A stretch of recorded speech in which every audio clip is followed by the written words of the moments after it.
बिस्मिल्लाहिर्रहमानिर्रहीम। अस्सलाम वालेकुम व्यूवर्स, कैसे हैं आप लोग। उम्मीद करता हूं कि आप लोग खैरियत से होंगे। तंजील सुहेल यूट्यूब चैनल पे आप लोगों को खुश आमदीद कहता हूं। तंजील सुहेल यूट्यूब चैनल पे मैंने विरासत का कोर्स स्टार्ट किया है। आज हमारी उस कोर्स में 9वीं वीडियो है। 8 वीडियो मैंने पहले अपलोड कर दी हैं, आप जाके तंजील सुहेल यूट्यूब चैनल पर देख सकते हैं। तो आज की जो हमारी विरासत है उसमें मैंने एक ऐसी विरासत ली है कि जो फौत होने वाला है उसका जो बेटा है उससे कबल फौत हो जाता है। तो उससे कबल फौत हो जाता है और उसकी औलाद है, तो फिर जो मतवफ़ी है उसकी विरासत उसके पोतगान में तकसीम होगी।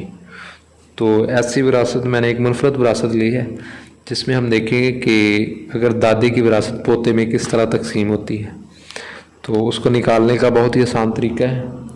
आइए हम अपने शजरे की तरफ चलते हैं और देखते हैं कि ये विरासत हम किस तरह से करते हैं।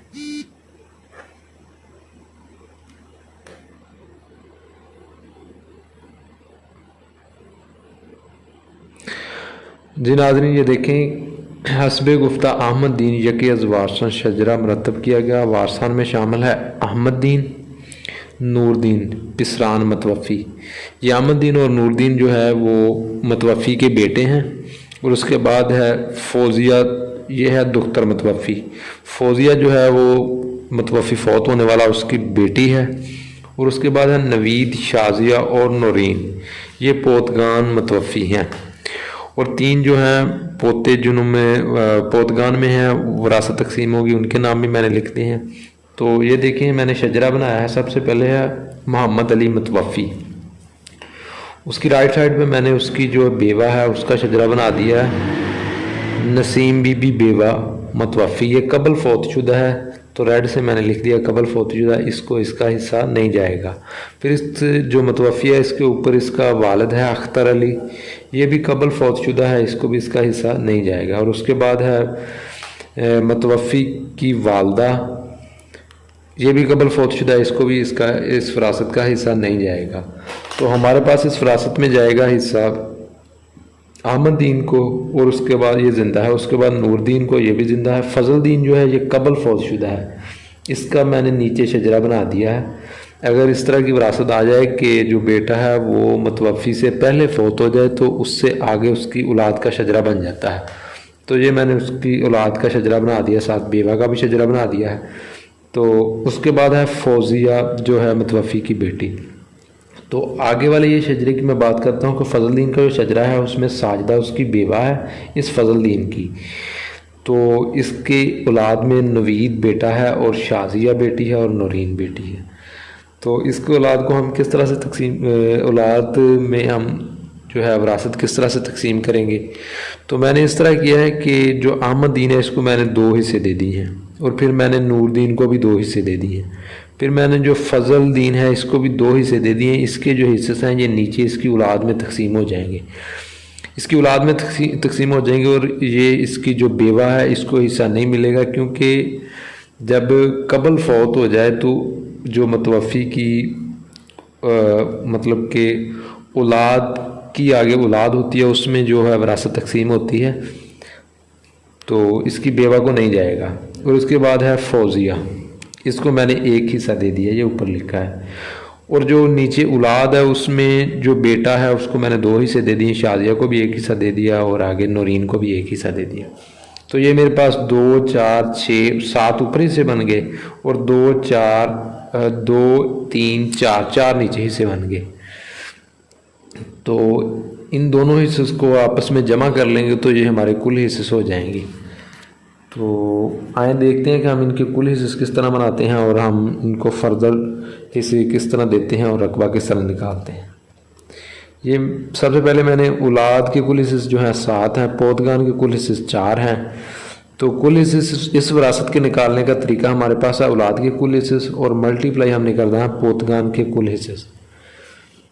तो औलाद के कुल हिस्से 7 हैं और पोतगान के कुल हिस्से 4 हैं, तो हमारे पास 28 कुल हिस्से बन गए। 28 कुल हिस्से बन गए। और अब ये 28 कुल हिस्से जो हैं वो तकसीम होंगे, कुछ औलाद में तकसीम हो जाएंगे और बाकी जो है वो पोतगान में तकसीम हो जाएंगे। तो मेरे पास सबसे पहले है अहमद दीन। अहमद दीन का जो मखसूस हिस्सा था वो 2 था, कुल हिस्से थे वो 7 थे। और मल्टीप्लाई मैंने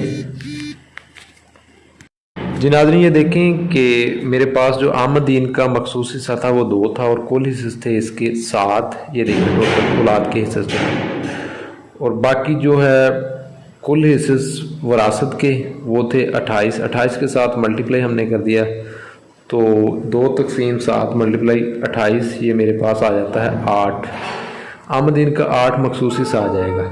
और इसी तरह नूरदीन का जो है मेरे पास 2 इसका मखसूस हिस्सा है, तकसीम मैंने 7 के साथ कर देना है क्योंकि औलाद में से इसके कुल हिस्से 7 हैं और मल्टीप्लाई हमने कर देना है 28 के साथ। तो ये मेरे पास आ जाएगा इसका हिस्सा 8 हिस्सा इसका आ जाएगा नूरदीन का। और उसके बाद हमारे पास फौजिया जो मुतवफ़ी की बेटी है उसका हिस्सा निकालने का तरीका, उसका मखसूस हिस्सा है 1 और कुल हिस्से हैं औलाद में से 7 और मल्टीप्लाई कुल हिस्से जो वरासत के हैं वो 28 हैं। 28 के साथ मल्टीप्लाई करेंगे तो हमारे पास आ जाएगा 4। तो यहाँ तक हो गए और बाकी जो हिस्से हैं वो औलाद में तकसीम हो गए, वो किस तरह से निकालने हैं वो भी मैं आपको जो पोतगान में तकसीम हो गए वो किस तरह से निकालने हैं मैं वो भी आपको बता देता हूँ। वो हमने इस तरह से निकालने हैं कि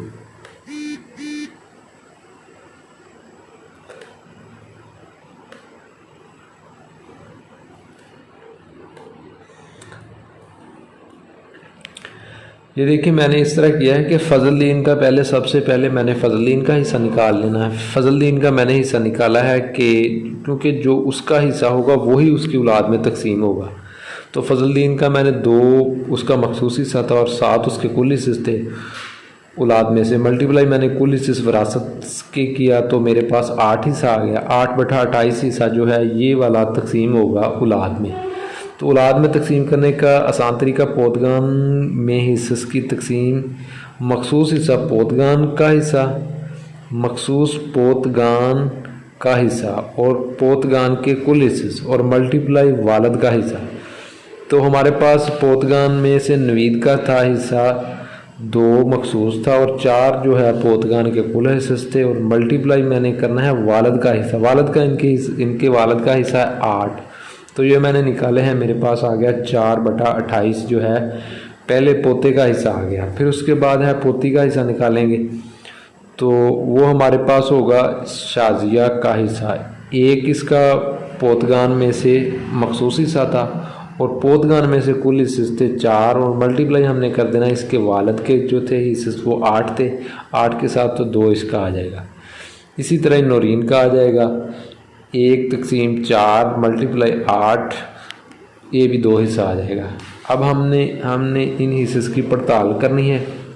ये मेरे पास आ जाता है नौरीन का 2/28, फिर उसके बाद शाजिया का 2/28, फिर नवीद का 4/28, उसके बाद आ जाता है फौजिया का 4/28 जो इसकी बेटी है मुतवफ़ी की, फिर उसके बाद आ जाता है हमारे पास क्या नाम था उसका बेटे का, नूरदीन का जो है 8/28, उसके बाद आ जाता है आमदीन का 8/28।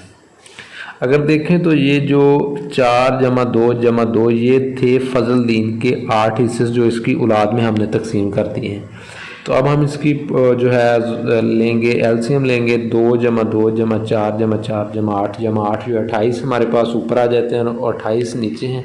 इसका मतलब है कि हमारी विरासत के जो हिस्से हैं वो बिल्कुल ठीक निकले हैं। अब हमने रकबा तकसीम करना है। तो आइए देखते हैं हम रकबा किस तरह से तकसीम करते हैं। रकबा तकसीम करने का सबसे आसान तरीका है, मेरे पास है कि मुतवफ़ी जो है उसका रकबा है हमारे पास, जो हमारे पास मुतवफ़ी है उसका रकबा है 40 कनाल जायदाद। तो रकबा निकालने का तरीका मखसूस हिस्सा तकसीम कुल हिस्से मल्टीप्लाई बाई रकबा। आमदीन का मखसूस हिस्सा था 8, तकसीम हमने 28 पे कर दिया और मल्टीप्लाई मैंने कर दिया 40 के साथ। तो ये मेरे पास रकबा निकला है। तो मैं आप लोगों को एक जो है रकबा निकाल के दिखा देता हूँ और बाकी आप ख़ुद निकाल लें। जी नाज़रीन ये देखिए मैंने 8 तकसीम 28 कर दिया और मल्टीप्लाई मैंने कर देना 40 के साथ। ये मैंने 40 के साथ मल्टीप्लाई कर दिया तो मेरे पास आ गया 11 कनाल समथिंग। तो मैं 11 नफ़ी कर लूँगा, 11 मैंने नफ़ी करके यहाँ पे लिख दिया और बाकी जो है वो मैंने मरले बनाने हैं और फुट बनाने। तो मैं मल्टीप्लाई कर दूंगा इसको 20 के साथ। जी मैं मल्टीप्लाई कर दूंगा इसको 20 के साथ। तो ये मैंने 20 के साथ मल्टीप्लाई कर दिया, क्योंकि एक कनाल में 20 मरले होते हैं। तो ये मेरे पास 8 मरले आ गए। 8 मरले मैं यहाँ पे लिख दूंगा और यहाँ से फिर मैं 8 नफ़ी कर दूंगा। जो मेरे पास बाकी बच जाएगा उसको मैं 272.25 के साथ मल्टीप्लाई करूँगा, 272.25 के साथ। ठीक है, ये मैंने मल्टीप्लाई कर दिया। तो ये मेरे पास 155.57 या समथिंग जो आ गया हमारे पास रकबा। इसी तरह हम नूरदीन का निकालेंगे, इसी तरह फौजिया का, और फिर नवीद का, शाजिया का और नौरीन का। जब हम रकबा निकाल लेंगे तो फिर हम इस तरह करेंगे कि ये हमारे पास जो फुट हैं इसको आपस में जमा कर लेंगे। तो ये तमाम फुट को आपस में जमा करेंगे तो हमारे पास 544.50 फुट आ जाता है, जो कि 2 मरले के बराबर होता है। तो अगर हम इन मरलों को जमा करें तो ये मेरे पास आ जाते हैं 78 मरला। ठीक है, उसके बाद अगर हम देखें तो इसको जमा करें कनालों को, 11 जमा 11 जमा 5 जमा 5 जमा 2 जमा 2, ये मेरे पास 36 कनाल आ जाता है। तो अगर ये वाले 2 फुट इधर जमा कर दें तो ये मेरे पास 80 मरला आ जाता है। अगर 80 मरले को हम तकसीम करें 20 पे तो वो हमारे पास 4 कनाल बन जाता है। तो अगर यही 4 कनाल हम इधर 36 में जमा करेंगे तो हमारे पास 40 कनाल रकबा पूरा हो जाएगा। तो ये विरासत निकालने आपको मैंने बता दी है। ये बहुत ही आसान था। हमारे पास एक ऐसी विरासत जिसमें मतवफ़ी की जो है औलाद कबल फौत हो जाए और उसके हिस्से उसके पोतगान में तकसीम हो। तो ये मैंने विरासत आपको निकालने बता दी है। अगर इसमें आपको किसी बात की समझ नहीं आई तो आप कमेंट बॉक्स में मुझसे पूछ सकते हैं, मैं इंशाल्लाह आपको इसका ज़रूर रिप्लाई करूँगा।